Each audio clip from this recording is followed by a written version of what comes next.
Thank you all for rejoining the seminar, and we still have who are there, who have logged in post lunch, and I think that is testimony to the interest shown, and I'm sure that there'll be more actually as the session progresses. So post lunch, the first event on the program is a talk by Captain Sudhir Subedar. Captain Subedar had joined training ship Dufred in 1966, graduating with a first class certificate. During his career, he has served with the SCI and Anglo-Eastern shipping companies and also held several important shore appointments. He's a former director of the Ocean Sparkle Group of Companies, Hyderabad, and of Indian National Shipowners Association.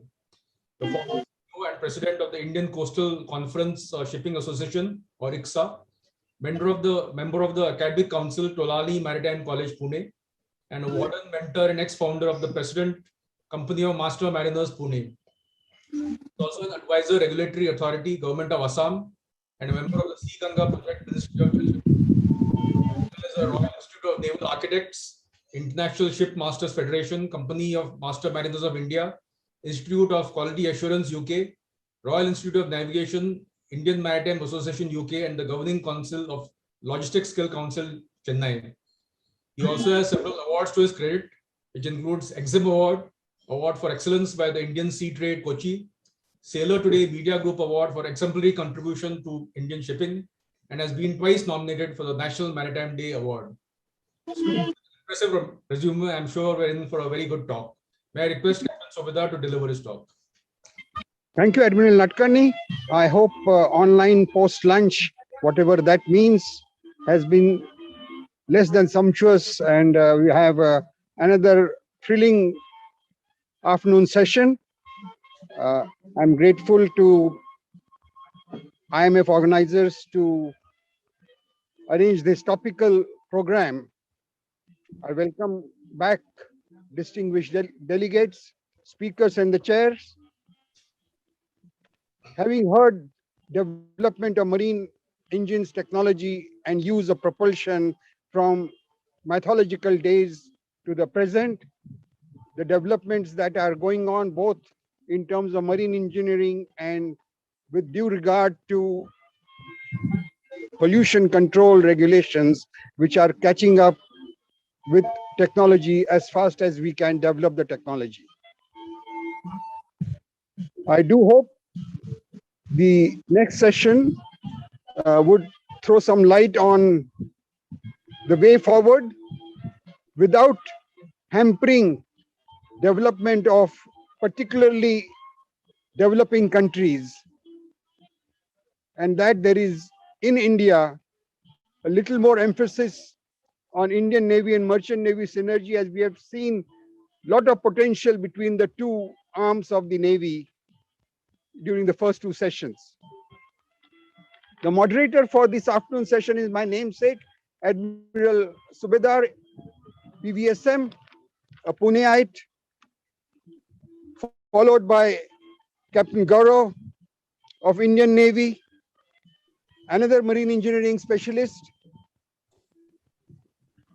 and Commodore Rana brings him in the second speaker of the third session, brings in both the Navy and the classification society, particularly the foreign classification society called Lloyd's Register of Shipping. That would give sort of balanced view on the way forward, I hope. The concluding remarks by Admiral Krishnan, who is not a stranger with having been at the helm of Maxgon Docks Limited. We look forward to his concluding remarks and a nice end to the session on a topical subject like development of marine propulsion systems. Thank you, Admiral Nadkarni, for giving me this opportunity. Thank you very much, sir. And I think that has really kicked off the afternoon session. So with that, we move now to session number 3. Vice Admiral Subedar.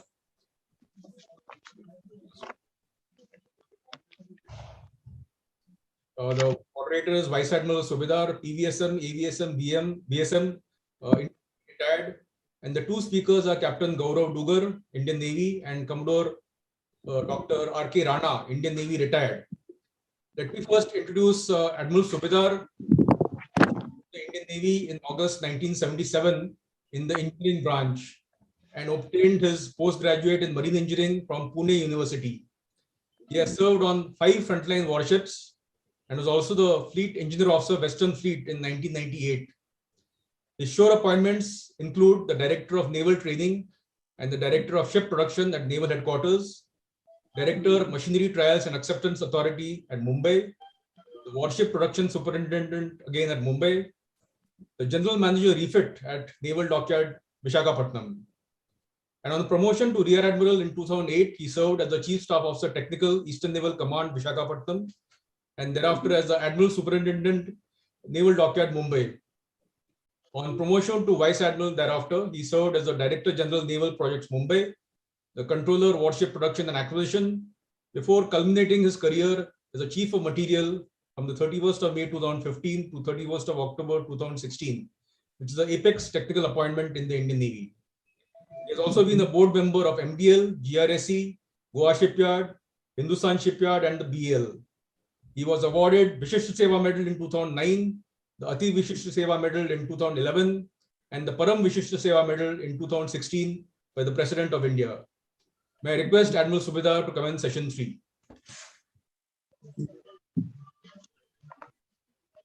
Thank you, Admiral Ravi Nadkarni. Just for the benefit of the audience, myself and Admiral Ravi Nadkarni had 2 appointments together earlier. We were the commissioning crew of INS Kuthar way back in 1989. He was the navigating officer, I was the engineer officer. And thereafter, during the Kargil Ops, as a part of the Western Fleet, he was the Fleet Navigating Officer and I was the Fleet Engineer Officer. Well, coming to the third session of today, well, distinguished guests, participants, speakers, ladies and gentlemen, as we have seen in the session 1, we have gone through the historical evolution of the marine propulsion. Thereafter, in session 2, we have seen the present day propulsion system. Session 3 would highlight upon the futuristic technologies and the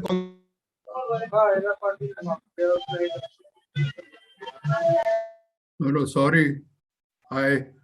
Please unmute yourself,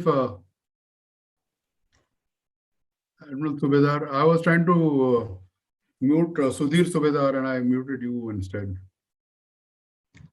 Sudhir, you can mute yourself, please. Okay, I will just restart. In the session 3 today, we have 2 speakers. I will quickly enumerate upon the conduct of the proceeding. Each speaker will make his presentation within the standard allotted time. At the end of presentation by both the speakers, we will have the Q&A session if the time permits, and I will make my closing remarks. I would like to invite the first speaker, Captain Gaurav Dugar, to present his paper. He is presently serving at the Directorate of Marine Engineering at Naval Headquarters. He has got varied experience and tenanted very diverse appointments in his career. He'll be presenting a paper titled Futuristic Propulsions for the Naval Vessels. Over to Captain Gaurav Dugar for your presentation. Go ahead. Thank you, sir. Good afternoon, ladies and gentlemen. At the outset, let me thank IMF and NMF for conducting this joint webinar on the development of marine propulsion and future perspective, and giving me this opportunity to present my paper today. Vice President IMF, Admiral Krishnan, Admiral Subedar, Admiral Nadkarni, co-speaker, Commodore Dr. Rana, distinguished guests and participants. Today, I will present a paper on futuristic propulsion of naval vessels. I see here on the participant list a lot of young faces. Therefore, I have endeavored to structure my presentation so that keeping the mind on the students participants. My endeavor would be to provide a holistic overview of the transition of the propulsion technology over the years and how will it evolve in the future. With this, sir, I request your permission to screen my presentation. Yeah, please go ahead.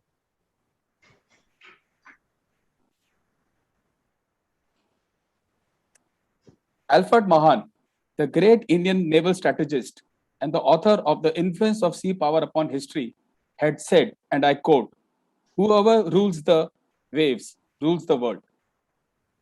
The famous quote was relevant even when humankind first traveled the sea and would continue to remain relevant in the times to come.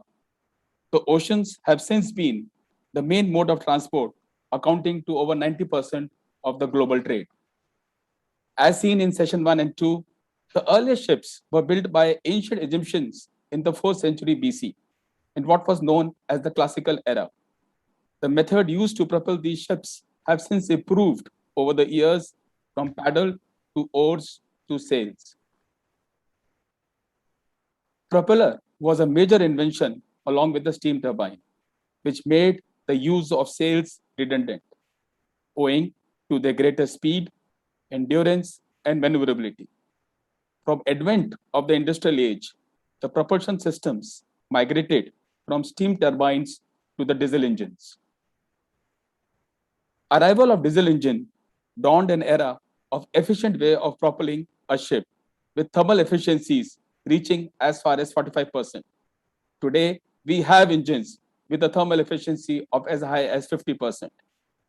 This was a game changer as compared to the steam turbine efficiencies of 25 to 30% in those days.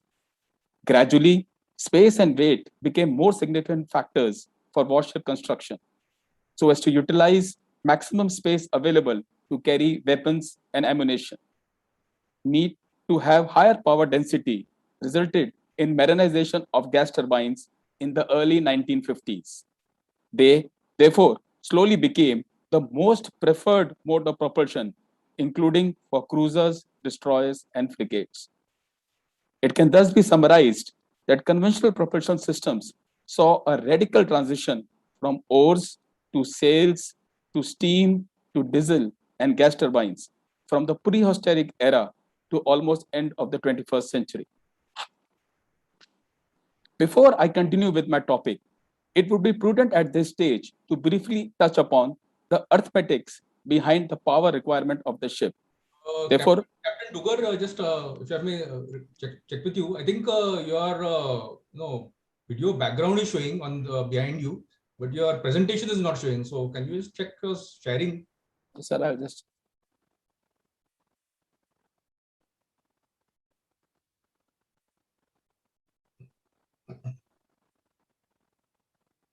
Yeah, now it is started. Okay. I'll just put this to full screen.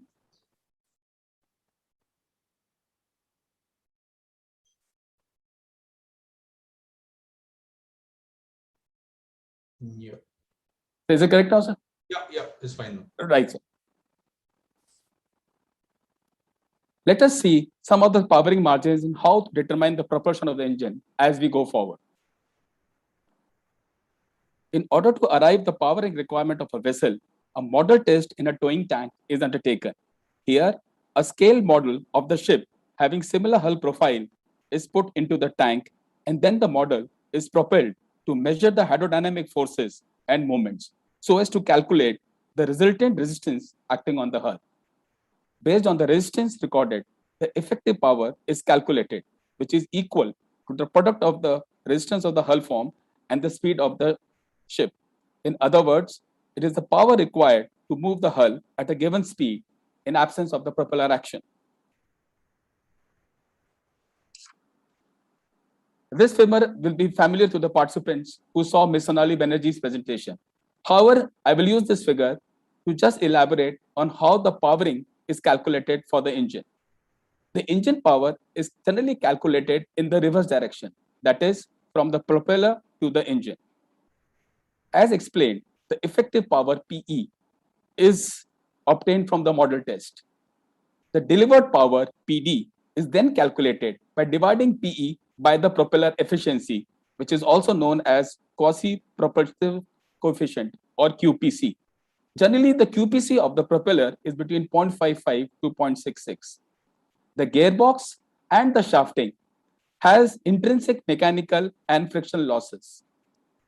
Therefore, the power required to overcome these losses has to be added to the power PD. Generally, the shafting losses are between 1 to 3% and gearbox between 1 to 5%. The power therefore required is known as the brake power. However, the brake power which is required to overcome the mechanical intrinsic losses and the professional efficiency is not the final power which is required by the engine. Two more margins known as the seaway margin and the engine margin are added. A seaway margin corresponds to the extra power required to cater for resistance of the wind, sea, falling of the hull, and waves, and is generally between 15 to 25%. The engine margin is the operational margin to cater for the engine deterioration throughout the entire service life of the ship. The margin is generally 10 to 15% for the diesel engines and between 5 to 10% for the gas turbine. It is pertinent to mention that power requirement has a cubic relation with the speed of the vessel. Therefore, any small increase in the ship's speed for a given displacement will drastically increase the power requirement of the vessel. As can be seen from the graph, a speed increase of 2 knots has increased the power by almost 90%. Having seen how to calculate the engine power, let us now proceed ahead with the presentation.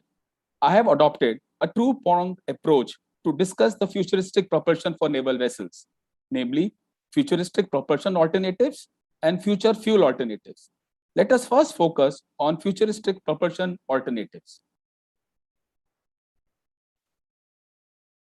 The concept of diesel engine and gas turbine combinations, also called mixed and dual propulsion systems, came into existence to achieve the best advantage of diesel engines and gas turbines. Dual propulsions became the preferred propulsion systems for warships because of this particular factor.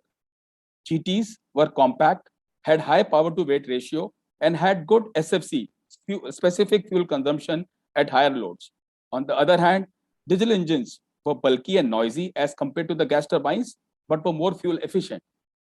The dual propulsion systems thus combines the advantages of the both. The dual propulsion systems use GTs for higher power and smaller GTs and diesel engines for smaller power or lower speeds. Various combinations thus came into existence depending on the displacement, maximum speed required, and the operating profile of the vessel. Some of these combinations are CODAG, CODOG, COGAG, and COGOG. I will briefly explain each one by one which are these combinations. In the CODAG propulsion, we have the diesel and the gas turbine. But in this, since it's an OR combination, you can either engage the diesel engine or in the gas turbine. In a COGAG, 2 gas turbines can be used independently or together. In the CODAG propulsion, the 2 diesel engines and the gas turbines can be used together or independently to drive each of these propellers. The choice of thus between a CODAG, CODOG, or a COGAG will entirely depend upon the requirement of the vessel, as told earlier, on the displacement, maximum speed, and the operating profile. Here are some of the examples of the latest ships which have used dual propulsion systems. They include ships from all over the world with the advanced navies.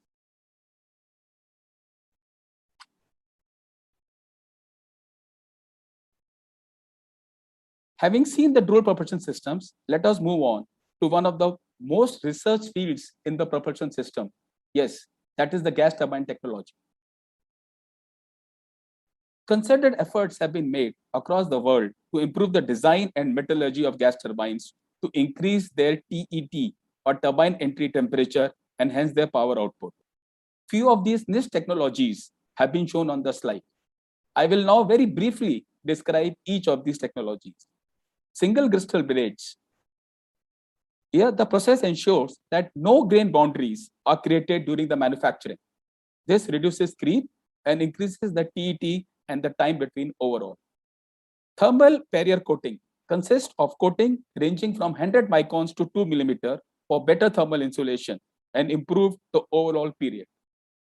Turbine blade cooling, air or steam cooling through precision drilled holes reduces temperature by almost 300 degree Kelvin. Additive manufacturing or 3D printing enables blades to be manufactured layer by layer to achieve reduction by almost 85% in the weight but with the same strength. Ceramic coating matrix such as aluminum carbide composites are used to improve TET and life considerably. In addition, large number of processes like intercooled gas turbines, regenerative and reheat options are being used and being experimented on marine GTs. It is not, therefore, long that the efficiency of the gas turbines will very soon break the 40% mark. Let us now move to another similar type of dual propulsion system called the hybrid propulsion. Hybrid propulsions are very similar to the dual propulsions, but they use, in addition, electric motors to diesel engines and gas turbines. Hybrid propulsion systems are currently being adopted by global navies, primarily to decrease the number of installed prime movers. Moreover, it is beneficial to select hybrid propulsion for vessel where the operating profile involves a large amount of time in cruising and loitering, that is almost 45% of the time, and which requires powers of less than 15% of the maximum. Hybrid propulsion allows electric motors to be used as PTOs or the power takeoffs, which has an additional advantage that a propulsion electric motor can also be used for power generation and share the hotel and the weapon load of the vessel. Almost all new construction projects worldwide are either cod lag or cod log. Some notable projects are the Italian and the French frigates, German F-125 frigate, and the US Navy FFG-X, and the Finland Squadron 2020.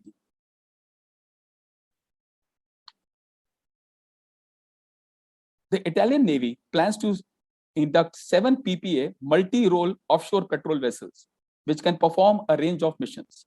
The vessels will achieve a maximum speed of 32 knots and have a range of 5,000 nautical miles. The PPA class will be powered with one of the most complex Kodag E propulsion, consisting of 2 diesel engines and 1 gas turbine. In addition, 2 small gearbox-mounted electric motors are also installed for driving the ship at lower speeds. This gives the E nomenclature or the electrical. The PPA OPV is a typical example of how future warships will be designed to use the advantage of each propulsion system it offers.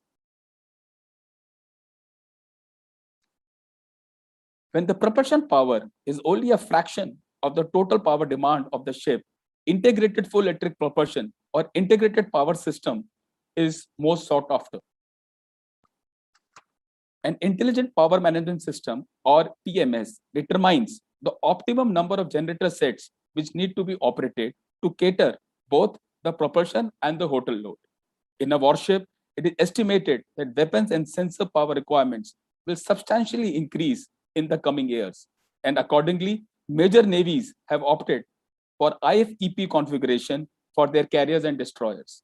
In addition, IFEP offers added advantage in terms of design flexibility, maneuverability, silent operation, and low life cycle cost. Royal Navy's Queen Elizabeth class aircraft carrier, the Type 45 destroyers, and US Navy TGG-1000 destroyers are a few examples where IFEP has been used to both power and propel the ships. A new way of combining electric motor and propeller in a single housing has been gaining prominence in cruise liners and icebreakers due to their low noise characteristic and high torque at low speeds. This is called the podded propeller, or simply pods. The pods act like steerable propellers and therefore exclude the requirement of a separate conventional transmission system and a steering gear. The space can thus be used for carrying helicopters, military vehicles, cargo, and men. These are therefore finding wide range applicability in amphibious assault vessels. The Mistral class, a helicopter carrier with the French Navy, has a IFEP propulsion fitted with azimuth pods. Although IFEP gives large flexibility in design, as the power generator can be located anywhere in the ship, the size of the motors for high power rating are huge and are heavy.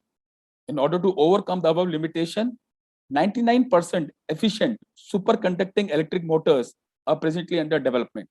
The motor promises to be 1/6 weight of the conventional motors, which can give a significant advantage in the design of IPP, hybrid propellers, or pods in the future.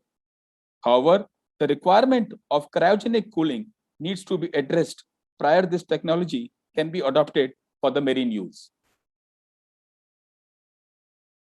Let us now see the growth in the niche field of autonomous operation. Unmanned surface vessels are autonomous / semi-autonomous vessels capable of surface operations with or without human intervention for undertaking wide variety of missions. The utility of USV ranges from ISR, minesweeping, hunting, arm escort, search and rescue operation. The USV can be launched from a large platform or can be operated independently using a AI-based control system. Most of the advanced countries are heavily invested in the USV technology. Apart from the renowned Sea Hunter of USA, other countries like Israel, UK, Turkey, Portuguese, Norway are known to be working on the USV technology. Once proven, these platforms will eventually replace human interface in the 4D missions, that is, Tull, Dirty, Dangerous, and Deer.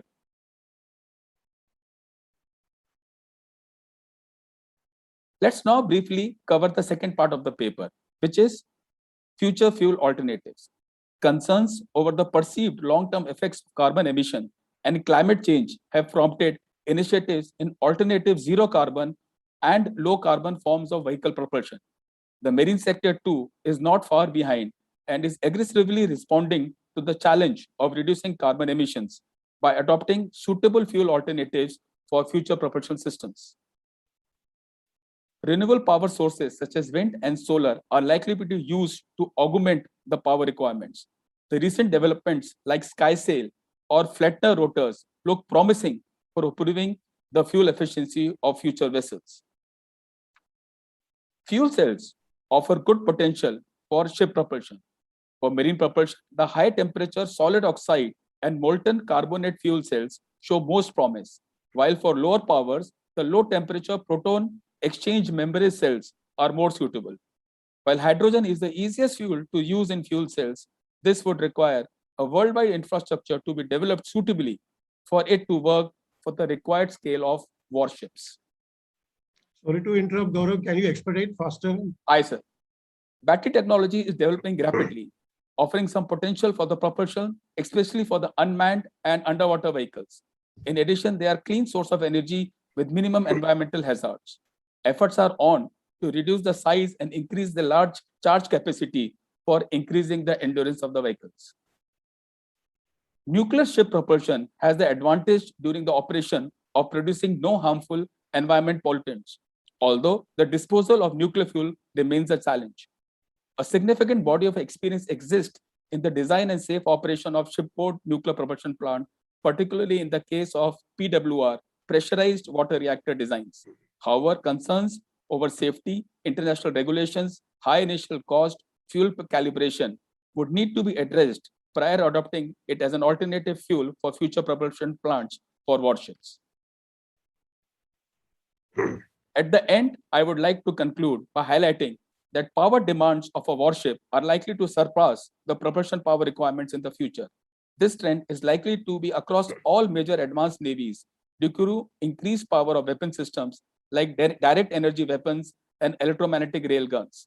Further, even the vessels which are not fitted with high energy weapons would require hyper silent mode for stealth operations.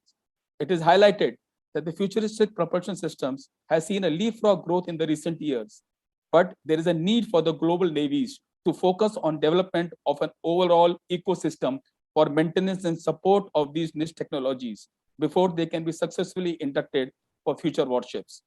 It is opined that hybrid or IFEP propulsion system could be ones to course the future in warship propulsion systems, as it offers the best design flexibility, redundancy, low noise, operation, and maneuverability.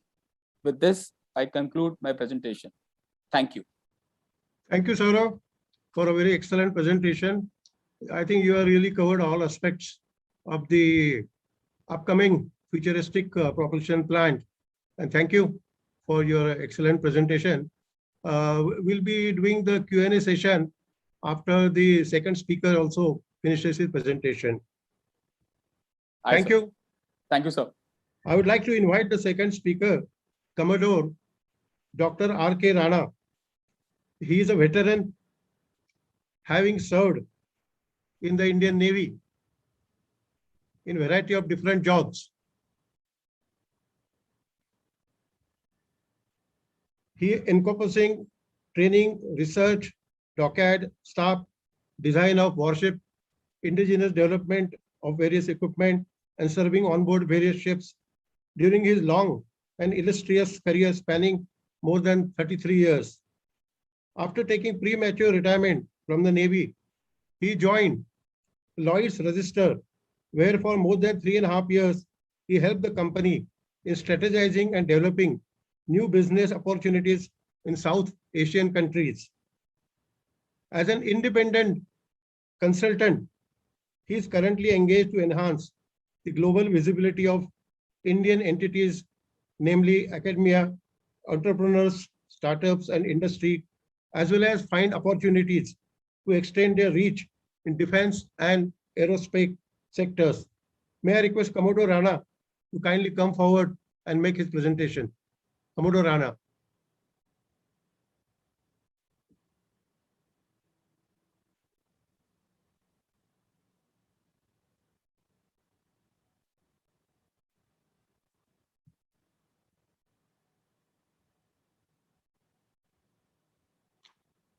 Admin Natkani, can you get Commodore Rana?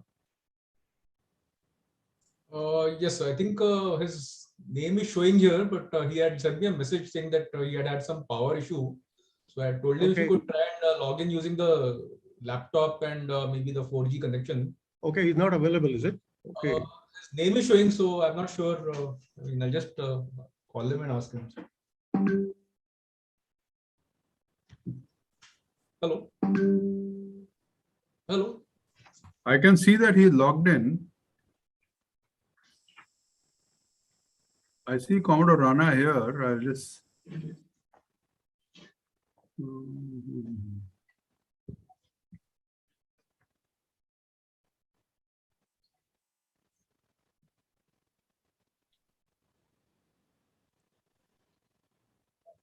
Is it there? Yes, actually, I think probably because he had logged off and again logged in, so I had not made him again a co-host. So now I can see him. I asked him to unmute. Now he's a co-host, so he can share his screen and unmute his audio video.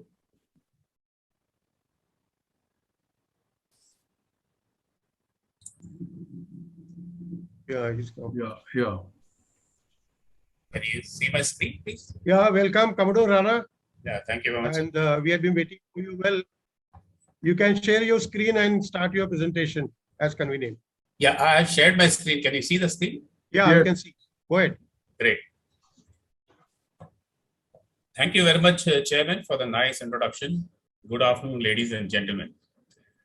I am indeed honored to be part of this webinar and thankful to Vice Admiral Subedar for suggesting my name to deliver the talk on transitioning to zero carbon fuels for marine applications, which I endeavor to cover under the following heads in around 20 to 22 minutes.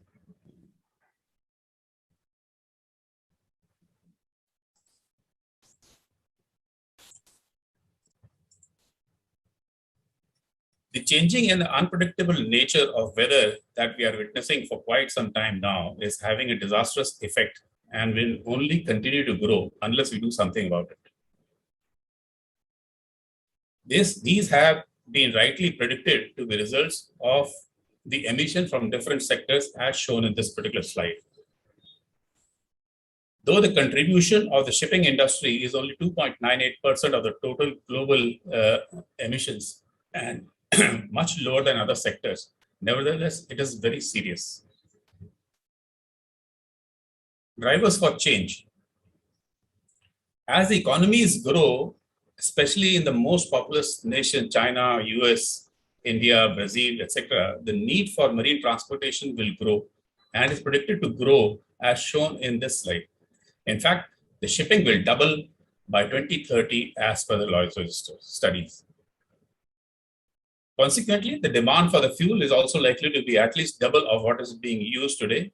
Hence, the growth of emissions if something is not done urgently to arrest its rise. Recognizing the seriousness of the situation, IMO has taken the initiative on a global scale to address this issue from a regulatory framework point of view. In response to the Paris Agreement of 2015, IMO adopted an initial strategy of reducing greenhouse gases emissions caused by the ships in April 2018. As shown in this figure in the slide, this initial strategy is to reduce the total emissions by 50% by 2050 compared to 2008 and aims to decrease the carbon intensity by 40%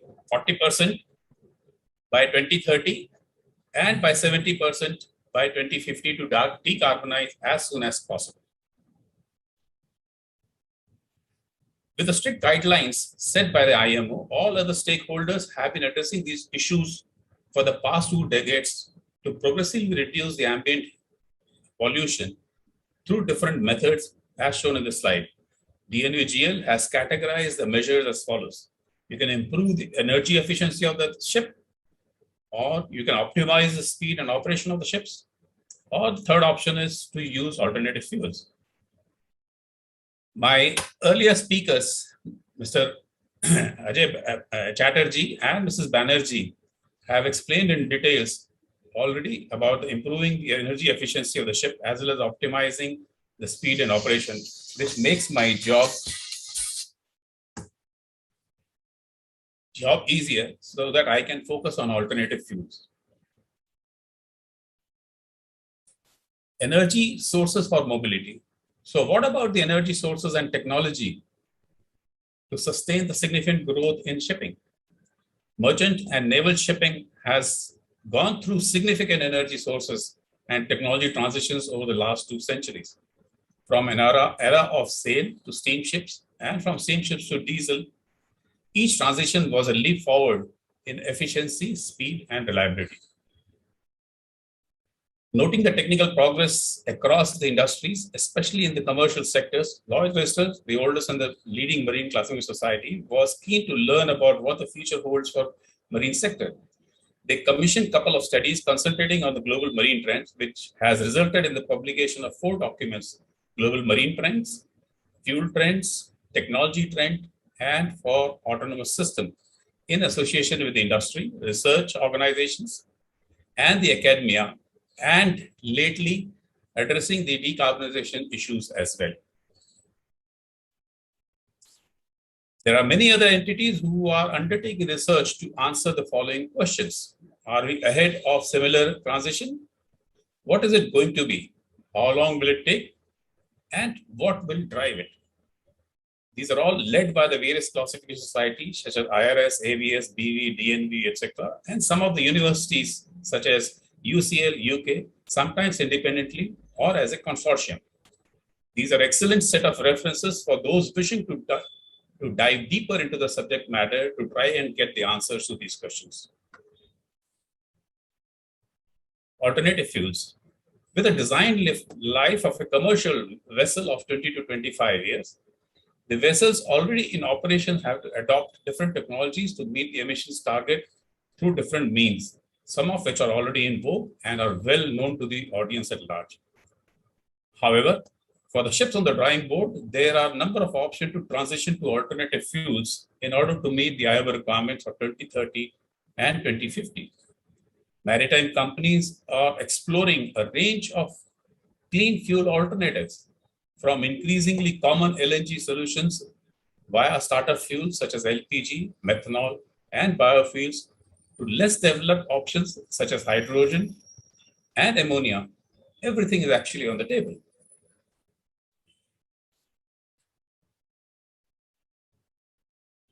Carbon fuels. Liquefied natural gas is a well-known alternative fuel within the shipping industry, producing almost no sulfur oxide or particulate matter emissions. It also boasts low nitrogen oxide emission and greenhouse gas emission between 7 to 22%, depending on the engine type. Despite these advantages, additionally, LNG in combination with a combined cycle diesel or carbonate fuel cell could reduce CO2 emissions by up to 80%. Despite these advantages, ships won't achieve zero CO2 emission with LNG alone. LNG is still a fossil fuel and it poses the challenge of methane slip. Caused by the incomplete LNG combustion in ship engine, methane, a potent greenhouse gas, is emitted into the atmosphere, partly offsetting the CO2 emission and reduction. This is a key area for technological development as experts are working to improve the design of engines to limit methane slip. Another challenge with LNG has been limited bunkering and higher capex. However, thanks to the huge investment in the global LNG bunkering facilities, in particular outside the North Europe, LNG supply strongholds and favorable OPEX condition, the price of LNG is falling, making it increasingly competitive with heavy oil and that most of the ocean-going ships use. This trend is set to continue as global buildup of LNG bunkering infrastructures progresses. LPG is a possible alternative to LNG. LPG is both widely available and easy to handle and store, leading to lower capex than with LNG. Still, LPG presents a familiar problem. Although it limits carbon output, it does not eliminate CO2 emissions. With LPG terminals, while LPG terminals are operational worldwide, bunkering infrastructure is notably lacking. However, although current levels of LPG production are insufficient to make this alternative fuel a catch-all solution for shipping, it will certainly be a part of the larger solution starting with LPG carrier. Next, methanol and ethanol presents other alternatives to LNG with similar profiles to LPG. As drop-in fuels, they are easy to handle compared to LNG and benefit from a well-developed global network. At the same time, bunkering facilities are limited and methanol and ethanol-fueled ships need to be designed and operated with special care, given the gases' toxic and flammable nature. To use them safely, additional capex is required for storage and handling. While the capex gap is smaller than LNG, fuel costs are less favorable when compared to LNG and LPG. Carbon neutral fuels. Biofuels are carbon neutral solutions becoming increasingly available as a marine fuel. Major maritime players have been testing with them in response to the growing social pressure to reduce the shipping CO2 emission. However, mass-scale production of biofuels is not sustainable, particularly because other industries already use these biofuels. This leaves them in a much the same position as LPG, a good partial solution, but not a panacea. Synthetic methane and substitute natural gas and biomethane are another set of attractive options as they're compatible with the current LNG propulsion technologies. In theory, SNG and biomethane can be carbon neutral alternatives when used in tandem with carbon capture and fuel cell technology. And existing LNG fuel infrastructure can be easily repurposed to source both. However, making SNG carbon neutral depends on the availability of renewable energy and production remains costly in the short term. A carbon-free future with hydrogen and ammonia. Further down the line in the world of clean fuels are hydrogen and ammonia. Intrinsically carbon-free, these fuels produce zero CO2 emissions when sourced renewably, and both are clean fuel solution for IC engines and fuel cells. It is to be noted that both fuels have much lower energy density than the traditional fuel oils. This needs to be accounted for in ship design and impact costs. While hydrogen has a favorable specific energy about 3 times higher than that of fuel oil, its energy density is 4 to 8 times lower, depending on the hydrogen state, whether it is liquid or gaseous. Ammonia, on the other hand, weighs twice as much as fuel oil, but only requires 3 times the space to contain the same amount of energy. The long-term, long-distance onboard storage of liquid or compressed gas remains a technical challenge that will be expensive to solve in the short term. So despite the possible application of pressurized or liquid hydrogen for transport, ammonia, which acts as a hydrogen carrier, currently shows greater promise as zero carbon fuel for shipping. For ammonia, the processes for storage and transport are well established. Moreover, it is one of the most widely used chemical in the world, with a global production level of around 190 million tons per year. It is therefore widely available, although marine bunkering infrastructure would need to be developed. In addition, safety issues associated with the ammonia toxicity and caustic properties, which create the need for careful storage and handling, are to be addressed, ultimately through regulation. Main machinery technology. As you are aware that each and every energy resource need a technology to convert that energy source for providing power for mobility of the vessel. In the yesteryears, wind as an energy resource needed the sails to propel the vessels. Then came the coal, which needed the boiler and steam turbines. And then came the other liquid fossil fuels needing engines to provide propulsive power. While the technological development in maritime propulsion has been an ongoing process, its progress now can be defined by three main revolutions. We are now entering the fourth revolution for maritime propulsion. As shown in the slide, different type of fuel can be used in different type of main machinery. Engine technology includes two or four-stroke diesel, diesel electric, gas turbine engines, and fuel cell technologies. Alternative fuels such as LNG and methanol have been matched with both fuel cell and dual fuel engines, while the hydrogen was earlier considered only in combination with fuel cell technology. But with the recent discussion that I have had at IIT Delhi, it emerged that IIT Delhi's Department of Science and Engineering and many other academic institutions have successfully demonstrated utilization of hydrogen in the spark ignition engine generator set for power generation. According to Professor Subramanian, diesel generators can be replaced with hydrogen, where one of the major challenges of hydrogen use in combustion engine is a backfire, that is pre-ignition phenomena leading to safety problems. They have addressed this issue of backfire, even though it has taken a long time to understand the characteristics of the backfire, but have finally found the measures to control and eliminate this backfire. This is one of the great achievements of Professor Subramanian's research team working in the area of hydrogen. Ministry of New and Renewable Energy also lists different projects and the institution and entities working towards hydrogen as a fuel. We in India therefore have an opportunity to make use of other legacy engines and retrofit them for burning hydrogen, thus accelerating our journey towards decarbonizing. Friends, it was an eye-opener for me to learn about the benefits of methanol, whose production, storage, transportation, regulatory framework, understanding risk are all well established and matured, creating a huge interest in methanol as a fuel in comparison to LNG. When I attended a 5-hour-long webinar on 9th September held in Dubai in a hybrid mode organized by the Institute of Marine Science and Technology, UK's Dubai's branch. Some of the major outcomes of information gathered in the webinar, especially in comparison to LNG, are it has a huge potential to bridge the gap from fossil to fully renewable fuels with its clean burning and biodegradable qualities, making it particularly attractive as a marine fuel. Commercial sector, especially propelled by two-stroke engines, are aggressively looking at methanol as a fuel, which has many advantages over LNG or LPG. There are very many other obvious advantages. First, it's clean. It betters diesel by 99% in SOx emission, 60% in NOx, and 95% in particulate matter. Second, unlike natural gas, it's a liquid fuel, so easy to move around under the ambient conditions. MAN has already adapted two-stroke engine fuel system to accommodate methanol as a main fuel, with diesel still being the pilot fuel for obvious reasons.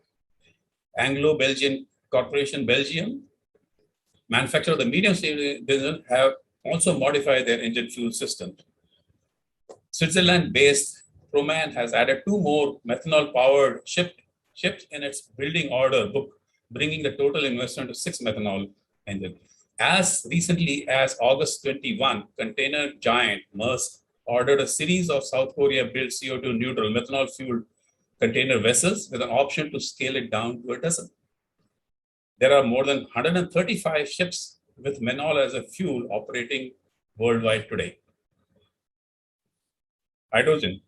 Hydrogen has been described by the International Energy Agency as a versatile energy carrier. The world's first hydrogen-powered car ferry, Norled MF Nesvik, has already undergone sea trials in March 21, and the results are encouraging.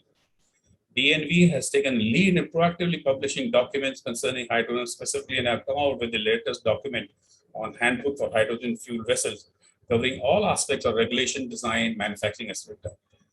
Japanese engine manufacturers have launched a hydrogen marine engine company in order to accelerate their drive to develop and market hydrogen fuel marine engines, realizing the opportunities for decarbonization in the marine sector.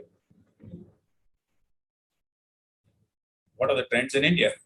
Emphasizing India's commitment to expediting its renewable energy initiative, Prime Minister Narendra Modi has announced the launch of National Hydrogen Mission during his national address on India's 75th Independence Day. Kerala has become a front runner in pushing use of alternative energy and is accordingly engaging all stakeholders across the globe. They have recently successfully organized a day-long webinar on green hydrogen and India's zero emission plan in the transport sector. Reliance Industry is investing 75,000 crore in its new business focus on clean energy, which includes solar and green and hydrogen. The company will build 4 gigafactories focusing on solar, storage battery, green hydrogen, and a fuel cell factory, which can convert hydrogen into mobile and stationary power. The state-owned Indian Oil Corporation signed an agreement with Greenstat Norway for setting up a center of excellence on hydrogen. The partnership includes transfer and sharing of technology, including hydrogen storage and fuel cells. It will promote R&D projects for production of green and blue hydrogen between Norwegian and Indian R&D institutions and universities.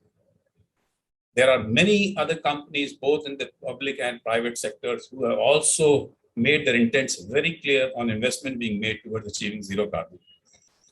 We now even have a magazine specifically on fuel cells. Conclusions.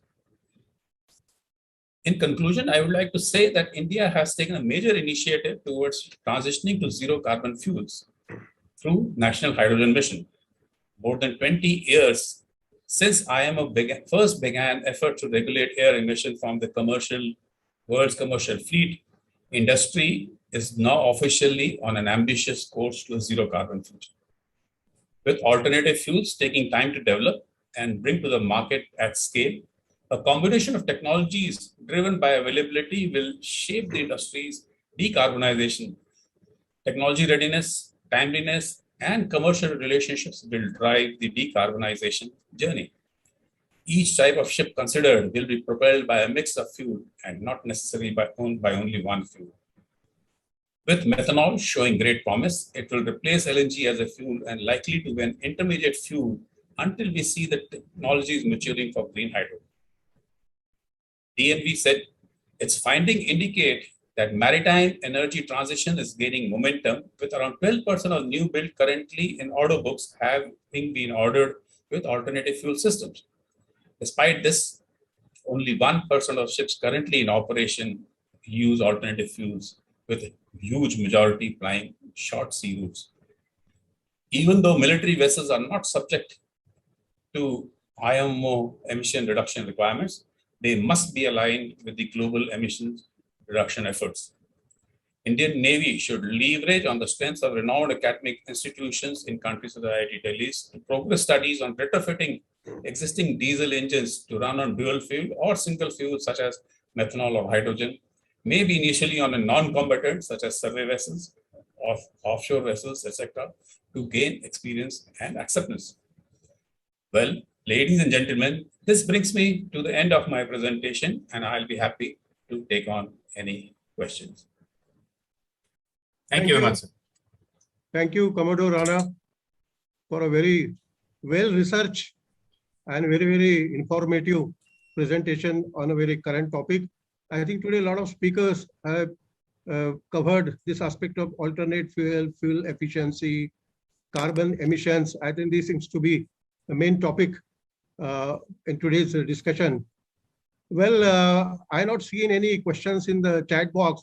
How there are only 2 suggestions which have come. Maybe audience can have a look at them. But I have a small question for Commodore Rana.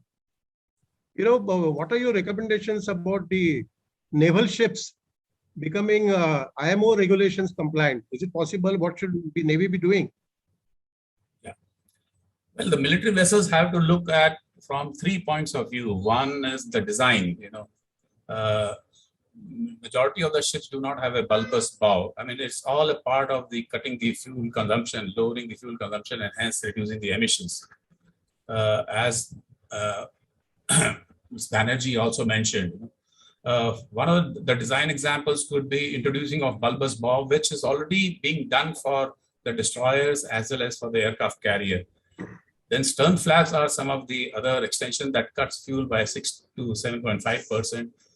Air lubrication of underwater hull, which was a practice in vogue for our Leander class through the propeller Prairie system. This could also be one of the options for reducing the emissions. Plus, it also helps in underwater noise attenuation. Plus, new anti-fouling hull and propeller coatings, etc. We also need to be cautious about operations, minimize the engine operations, do not unnecessarily start engines while leaving and entering harbor. Make maximum use of virtual training rather than going to sea for every little training, and use AR and augmented reality and virtual reality as simulator, and look at alternative fuels. The trend in the navies, other navies is, the US Navy has gone in for a Green Sea Fleet initiative, where they are intending to replace the fossil fuels with biofuels up to 50% by 2020. I mean, both Maersk and US Navy collaborated and to test the marine biodiesels. But the test results are somehow not available in the public domain.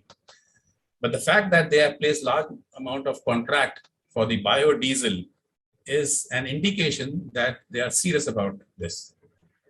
Recently, I also read about the collaboration between Royal Australian Navy and the US Navy for alternate fuels. Even the Italian Navy through Fincantieri are experimenting with biofuels made out of cow manure for all the things. They are also creating hydrogen-powered fuel cells for surface vessels that are similar to those used in submarines today. Well, in the Indian Navy, as Admiral will know, he is himself the author of the Green Initiative, which he took as a chief of materiel. By creating a dedicated section in the Directorate of Marine Engineering at Naval Headquarters, the role, responsibilities, and manpower of this section needs to be enhanced to steer the transition of Indian Navy to zero carbon. I would recommend that in the short term, one could use methanol and ammonia, and as a long term keep hydrogen as an option, and leverage on the strength of the academy, as I mentioned in the conclusion, so that we are able to get some good solutions. Thank you very much for the question. Thank you, Commodore Rana. I'm sure some of the findings or the recommendations of today's deliberations will have to be taken with the appropriate Merchant Navy Authority as well as with the Naval Headquarters, so that we take action on some of the findings today. I think there's a question from Mr. Sudarshan Pawar. He's asking, what is the panel's opinion of a carbon tax on conventional fuels to encourage use of zero carbon fuels? How will such a tax affect smaller ship owners who cannot afford new technologies or retrofits? Either of the speaker, would you like to answer this question, or we'll leave it? No, the carbon tax is some kind of a penalty, which perhaps could be imposed on the larger ocean-going vessels, whose owners are rich and can always invest in the appropriate technologies for reduction of greenhouse gas emissions. But targeting the smaller vessels with a carbon tax it's my personal feeling is not, though it will also drive them to look at newer technologies. But I'm sure we are in 2021 now, by another couple of years. And as I see the traction in the world with respect to the whole lot of initiatives being taken. Now, earlier we were used only to scrubber system for SOx and the other system for nitrogen oxide. I recently learned about another system which has been put on a smaller vessel, where they capture the carbon dioxide, charge their carbon dioxide batteries, and when the ship comes ashore, they take off those batteries and put them aside, give it to somebody outside in the industry. So, for example, agriculture industry needs CO2. Once they use up, they bring that battery back and install it on board. So these are the kind of initiatives, and one is not really sure about how long it is going to take. Thank you, Dr. Rana. I think the time does not permit for further deliberations, and would like to again thank both the speakers for excellent presentation. We all enjoyed, learned a lot of new things, what's happening around. So we'll conclude the third session now here and revert back to Admiral Ravin Adkani. Thank you very much, sir. And firstly, may I request Commodore Rana to just unshare his screens? Okay. And if you can just give me a few seconds to just bring you all in the spotlight, sir.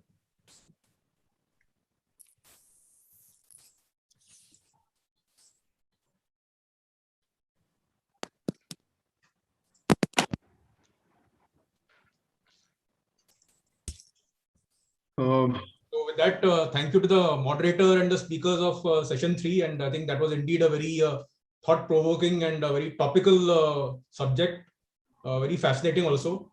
And it really gives us insight into what we can expect in the future. And I think it's most relevant to the young marine engineering students who are attending this seminar today, because this would definitely involve all of them to take up their respective career, whether it is in the Indian Navy or Merchant Navy. So with that, may I request the Vice President IMF to present a memento to all the participants. Thank you, Admiral. And what a wonderful session we've had. We've been, looking into the future of what beholds in the future for all of us. We're looking, it reminds me, we've had these seminars ever since 2008 onward, and we always thought of future things, and we've actually seen some of the future things becoming obsolete in our time. So let's hope, we live that longer seminars. Thank you very much, Admiral Subedar. It's good to see you, though we don't see you physically often today, though we are both in the same. But seeing you shortly, I think. And I hope you got the. Thank you very much, sir, for this excellent gesture from IMF. Thank you very much. Thank you very much indeed. Dr. Rana, thank you very much. And I actually, I really feel that one never stops learning, because you keep on listening to something new, and you see something which one thought would not happen, but it's really good. Thank you indeed, all three of you. And we'll now move on. But I think, Admiral Adkani, I have here written one more memento to be presented before we go on. That is to Captain Sudhir Subedar for his party. Yeah, I missed that. If Sudhir, are you around, Sudhir? Okay. Anyway, we will give it in-house, I think. Yes, there he is. There he is. Thank you, Ajay. Thank you very much. Thank you. Thank you for your talk. And it's back to Admiral.